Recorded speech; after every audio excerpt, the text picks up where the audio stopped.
It's time now for County-Wide, a special presentation of Yavapai Broadcasting News. Join Paul David and Brad Miller as they talk with our community's leaders, newsmakers, and people in the know. You'll hear about the hot topics that affect all our lives here in Yavapai County. And now, here's today's County-Wide.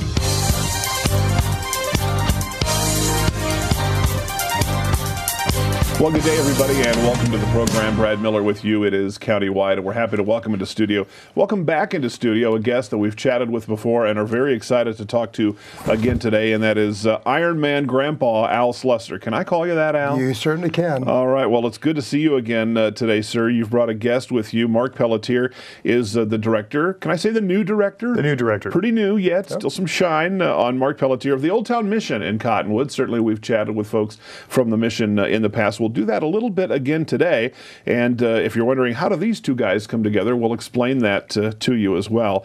Mark, I'm going to let you sit back for just a moment because I'm going to focus our first piece on Ironman Grandpa Al Slusser here.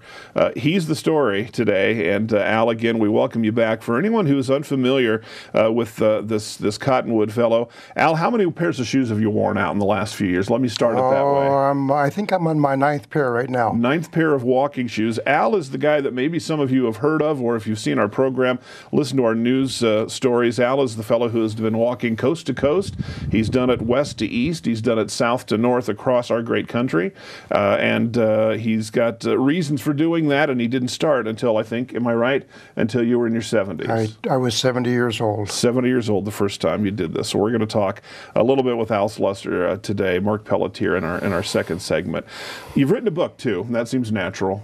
Kind of detailing some of your experiences, and to kind of get us rolling, I'd like to, if I could, excerpt a piece from the introduction of your book. Some people die long before they're buried. I just love that. Thank you. How true. And I didn't want to be one of them, Al writes. I was determined not to let my dreams wither and die just because some people considered me old.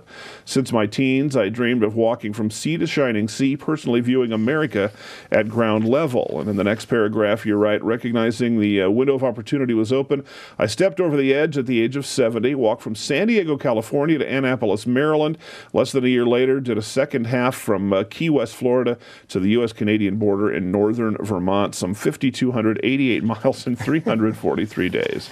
You did that wearing out 9 pairs of shoes. 9 pairs of shoes. The first question has to be why? You're retired now. You're supposed to be sitting in the chair doing nothing. You know, someone asked me that question, and I didn't quite know how to answer them, so I said, you know, I don't know what I'm supposed to be doing in my older years, my golden years, because I've never been old before. So just whatever comes. But this has been a dream on my heart since I was just a young man. Always wanted to walk across the country. And as I said there, the window of opportunity seemed open. It seemed like the right time, and circumstances began to line up so I could step over that edge. So yes, at the age of 70. There you go. There have to be the obvious challenges simply of doing that. Everybody's going to say, well, at your age, what kind of support or maybe concern did you get, say, from family, friends, those close to you about this? It's dangerous for anybody. Well, at first there was very little support. My son was supportive from the get-go. My daughter was not. My wife was not. They were very concerned, thought I was being very radical and foolish, and I began to question my own motives after a while, and thinking maybe that was also. But this was a dream. I just didn't want to go to my deathbed without taking an opportunity to try to fulfill it. Sure. Your book is titled Shoe Leather Faith, and I think you're happy to share that you're a man of very deep faith. Thank you. And it seems you indicated to us when you were here before and further in the book, that parts we didn't read, that the Lord had a lot to do with this, and encouraging you and comforting you, and you feel protecting you on these trips. I had 100% confirmation to go. I prayed a lot about this. Of course, I didn't want to just do this because I knew what all the possibilities and the potential was out on the open highway, with a myriad of ways that I could be killed out there or something could happen. So it was a lot of prayer, and I felt very convinced time was right and that I should do this. And Brad, I walked 5,300 miles in those 2 walks without an incident, without an accident. And that's a miracle in itself. And let's describe for our audience, you're not out there with a whole big team. A camera crew doesn't follow Al everywhere. There's not a millions and, or even dozens or even a handful of people really supporting. There are times during these walks when you are absolutely, literally all alone. Mile after mile, being by myself. Many people did walk with me. Sure. They would want to participate and get excited about this, come out and walk a mile. One man, a fire chief, walked 25 miles with me. Is that right? What a great day we had together. But he's the only one that ever walked that far. But several people walked a mile or a little bit more, and that was great. I loved that. But most of the time I was by myself. No entourage, no support vehicles. I was by myself. And the people you say that walked with you, kind of as you would come into a small town, they would have heard about you or just see this guy one way or the other and kind of join in then. It wasn't necessarily planned way, way, way far ahead, and it certainly wasn't a group that you'd called before you started. That's right. Yeah, I never knew from day to day where I was going to spend the night that night. I did have a tent with me in my cart that I pulled, and so I was prepared to sleep alongside the highway or in a churchyard or in some residential yard. It was incredible how day after day places were provided for me. I slept in motels probably 50 times on those walks and never once planned that. But people would offer, church organizations would offer to provide a motel for me. So various places, but every day I had a safe place to sleep. One of the ways I know that a lot of times media would pick up, on your story, and that's kind of how the news preceded you from town to town. That's kind of right. a Paul Revere, if you will. Al is coming. Al is coming. But you did some very kind dedications before you started on these trips. There were some groups of folks that you had in mind, and you kind of thought a lot about them, I'm sure, as you made these walks. Tell us about that. Well, the first walk, I dedicated the walk to senior citizens. I am one, so I could relate, and I wanted to do this for seniors, and I also wanted to do it for Americans with disabilities. My son is disabled, my wife is disabled, and I have other members of my family and many friends, and so I wanted to dedicate it to them. The second walk, I am a veteran myself, so I dedicated it to veterans of U.S. military as well as our troops. And he's not done, folks. I wouldn't have thought for a moment when we talked to you between the first leg, if you will, the west to east, and then between there and your next leg. And now we're talking to you again as you prepare yet for another adventure on the highways. And when we come back from our break, we'll introduce Mark Pelletier into the conversation and tie the two together, Al's walk and what Mark does at the Old Town Mission. And we'll talk about that when we come back to Countywide right after this.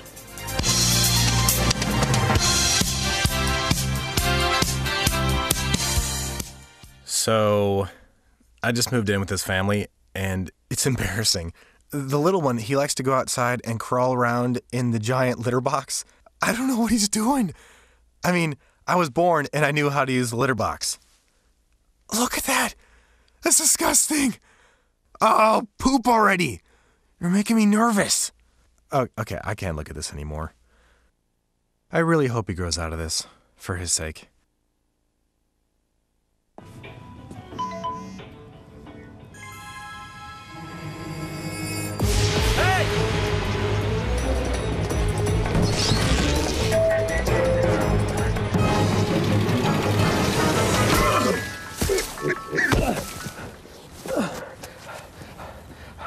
So, same time next week?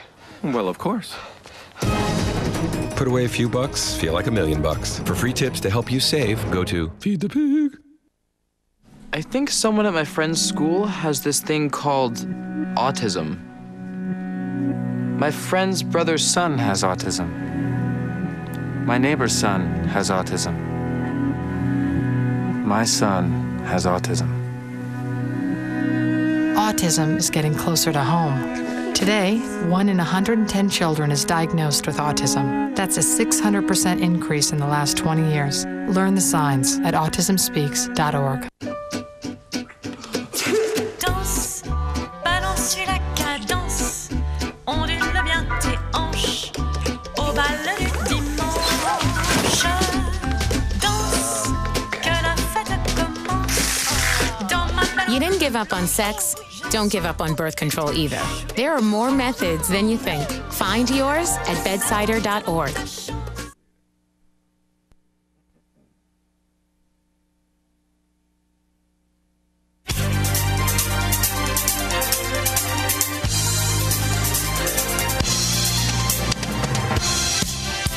Welcome back to the program. It is Countywide. Our guest today, Ironman Grandpa. Can I call you? You call yourself that in your book title? Well, it was a name that was given to me, a nickname, and it kind of stuck. Ironman Grandpa. Al Slusser is his name, from Cottonwood. The book is called Shoe Leather Faith, and you can find it on Amazon. Now, this is an ebook. I can download it and read it on my Kindle, say, or I can... On a Kindle, or even download a Kindle on Amazon.com. Okay, well, interesting reading. I've read the introduction, and I'm hooked, so we'll be looking at that, but you can as well. Again, we would like to kind of reintroduce Mark Pelletier. Thank you for sitting by with us during our first segment. People are saying, well, how do these two guys come together? And I'm going to let Al kind of explain that. And it has to do with, as the Americans with Disabilities, U.S. Vets and Troops, dedicated in your first couple of walks, you're planning another, and the dedication will have something to do with what Mark does at the Old Town Mission. Is that right? Yes. Let me just preface this by saying a gentleman gave me a mother of pearl marble, and it has a gold band around it that says, "Do unto others as you would have them do unto you." After he gave that to me, I discovered that he had just lost his home 2 weeks earlier by a tornado. Wow. So for him to give that to me was very special, and I carry it with me all the time. But as I walked, Brad, people across this country expressed kindness to me that I didn't anticipate. They would even come to me on the road, bring me cold water, bring me a meal, provide motel rooms, whatever, just unexpected. Truly, generosity at work. Americana is alive and well. Mm-hmm. And so because of that, so many have done so much for me, I want to do something back. And rather than just dedicate this walk to the food banks of Arizona, I'd like to ask people to support the food banks of Arizona by donating foods and funds to their local food banks. And so that's why I've asked Mark if he would be here today with me and kind of talk about it from his perspective.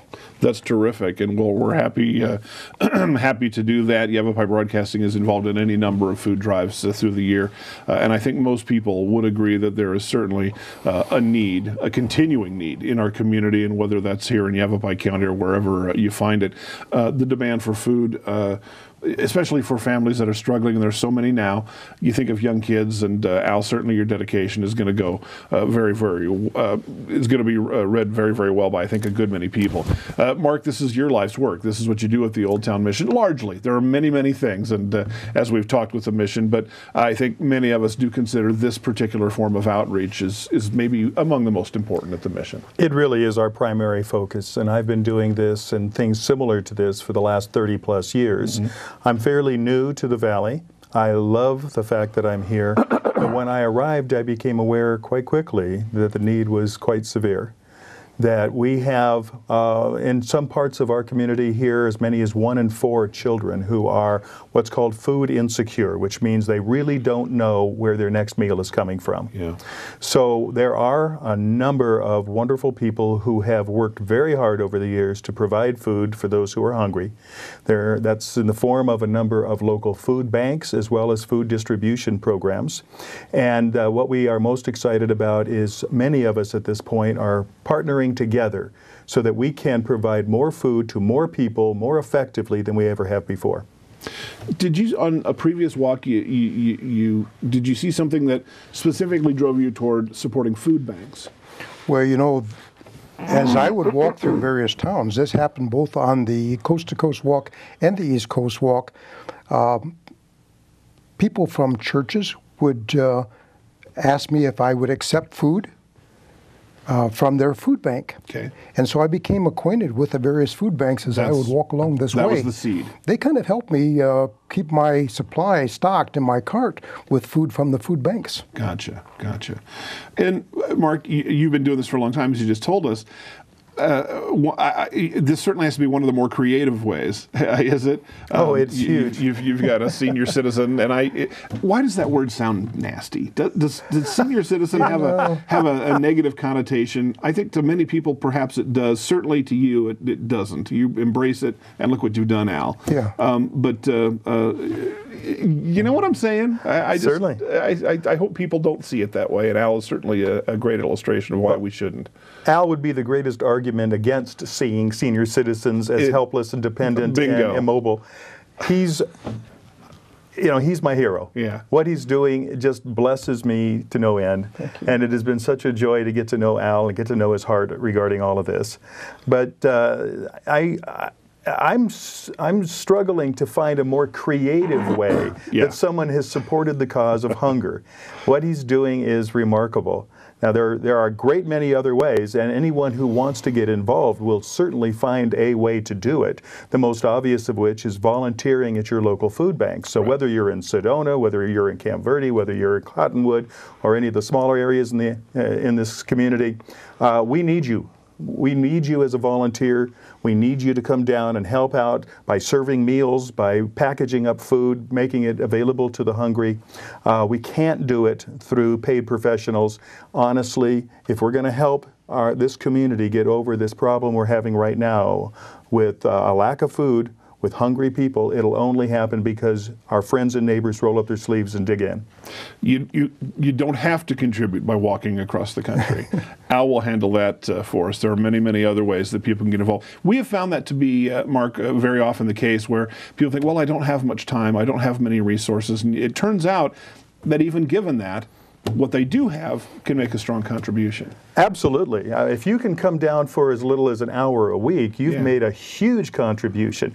Quite honestly, every dollar that you spend at a thrift store puts food on the table for somebody that's hungry. You don't need a lot of money, you don't need a lot of time, you need a lot of heart. And if you've got that heart, it'll drive you to find creative ways to get involved. Now, we've seen people over the years do amazing things like telethons and radiothons, but we've also had people who go out walking, people who go bowling, people who get involved in all kinds of athletics in the name of helping a cause like hunger. But we've got people who are partnering around all kinds of projects, and there's really no reason why anybody of any age can't do something that makes a big difference and makes this a better place to live for the neediest amongst us. Look what Al Slusser's doing, folks. Can you stand up even close to that? Many of us will have to say no, but that's not the point. The point is that even in our smaller ways, our day-to-day ways, there are ways that we can help, whether it's the Old Town Mission or whatever the outreach of your choice might be. We need to take a final break. When we come back, Al's getting ready to do it again. The cart's being repaired. It's in the process. The tennis shoes are getting fitted, perhaps. But we'll talk more about what he's got up his sleeve next. Our guests, Al Slusser, Mark Pelletier, back right after this.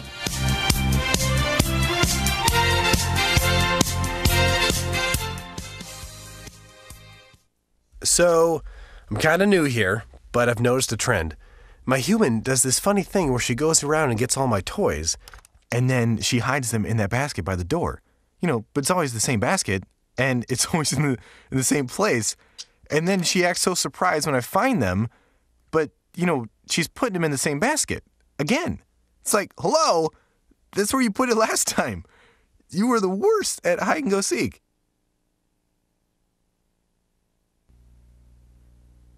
I was in junior high the first time I caught my mom using denial. She had to have known her painkillers were missing because I kept stealing them. Her denial was so out of hand. So she doesn't even know? I'm going out. It was like I could get away with anything. You kids have fun. And that was when I knew. When she was addicted to denial. Denial is a drug. Get help. The partnership at drugfree.org.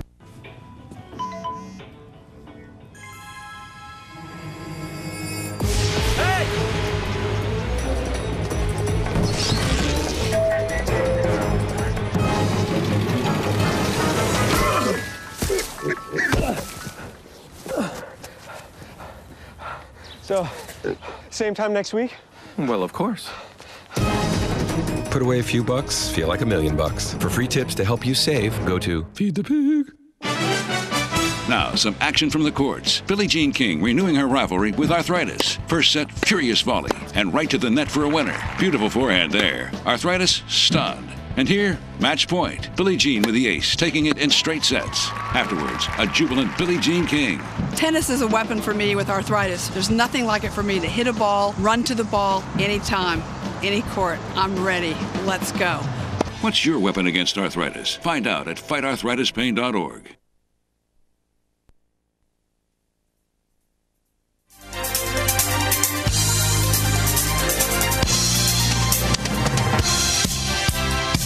Welcome back to the program again, countywide. Today, Mark Pelletier, director of the Old Town Mission, and Al Slusser, Cottonwood gentleman, has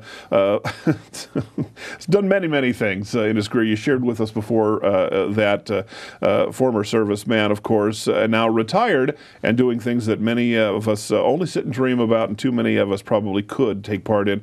Al with coast-to-coast walks, also from south to north Florida to the Canadian border. And the next one's going to be a little bit shorter, but very, very important. Now, tell us what you've got coming up in the fall. Well, depending on the maps, it's anywhere from 460 to 535 miles, the length of Arizona. Okay. My dream was to walk the width and the length of the United States, as well as the width and the length of Arizona. I walked across the width of Arizona. Now it's the length that's still ahead of me. That's my last walk, I believe. Is that right? I think so. The last long distance walk. Yeah. But this walk, as I mentioned, is to support the food banks of Arizona. And you know, I'd like to say, Brad, in these walks, many people have joined me along the way, and I'd like to invite anyone. Please feel free to come out and join me on the walk. I'd love to have your company and show your support for the food banks by walking a mile or so. And I'd love to have you with me. And toward that, Mark, you're happy again, I'm sure, for what Al is doing, the dedication this time to the Arizona food banks. But we can really see some real results on this walk as well. This one's a little different than the others. We can see results. A large part of what will happen is awareness of the need for hungry people will be raised. But the practical benefit is that Al will also be stimulating giving. And there will be folks who are eager to go out and meet Al, the Ironman grandpa, and who will believe in his cause, and they'll bring canned goods along with them, and we'll have someone there to collect that. Terrific. Al, once again, you've combined something that you really have a passion for and are driven to do. Yes. I think it's fair to say, and this time particularly with involving local charities, local folks who need that hand, as Mark illustrated in our second segment, really do need this effort. So we appreciate that. Thank you. When's this going to happen? Do you have dates? Well, I've set October the 1st as my walking date. October 1. October 1, okay. From the Utah border, just 10 miles north of Page. Okay. We will look forward to it. Thank you. Maybe we'll hear you on the radio again. All right. Al, we thank you so much for what you do, and Mark, likewise to yourself, sir, at the Old Town Mission. Mark Pelletier, Al Slusser, our guest. It's Countywide. We'll see you next time. Thank you.